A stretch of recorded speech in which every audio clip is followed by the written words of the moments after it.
చాలా నరాల రుగ్మతలో ప్రధానంగా పక్షవాతంలో మనకి చెయ్యి, కాలు, మాట అన్ని ఎఫెక్ట్ అయిపోయినా సరే చివరిగా రికవర్ అయ్యేది చెయ్యి అను మాట. ఈ చెయ్యి రికవర్ అవడానికి మనం persistent exercises, consistent physiotherapy training చాలా అవసరం. చాలా మంది వాళ్ళ ఇంటి నుంచి బయటకు వెళ్ళలేక లేకపోతే ఫిజియోథెరపీ సెంటర్కి వెళ్ళలేక ఇబ్బంది పడతా ఉంటారు. అటువంటి వాళ్ళకి ఉపయోగపడేదే artificial intelligence assisted robotic hand. Suppose paralytic hand మనకి లెఫ్ట్ సైడ్ వీక్నెస్ ఉందనుకోండి, ఇది డైరెక్ట్ గా మనం స్టిమ్యులేట్ చేసి దానికి మనం ఫ్రీక్వెన్సీ సెట్ చేసేయచ్చు. దాని ద్వారా ఇది కన్సిస్టెంట్ గా హ్యాండ్ ని flexion, extension at the wrist అనేది చేస్తూ ఉంటది. ఇలాగా దీనివల్ల హ్యాండ్ స్టిఫ్నెస్ రావటము, దాంతోపాటు మూమెంట్స్ రెస్ట్రిక్ట్ అయిపోవటం అనేది జరగకుండా ఉంటుంది. డైరెక్ట్ స్టిమ్యులేషన్ అనేది ఒక ప్యాసివ్ మూమెంట్.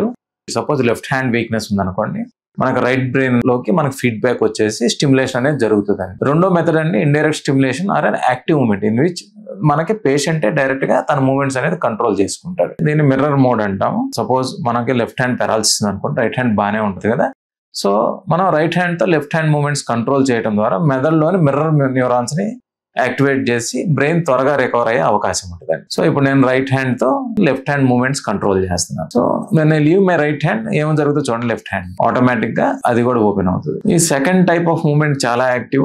దీనివల్ల మనకి బ్రెయిన్ కూడా యాక్టివేట్ అయ్యి త్వరగా రికవర్ అయ్యే అవకాశం ఉంటుంది. Thank you.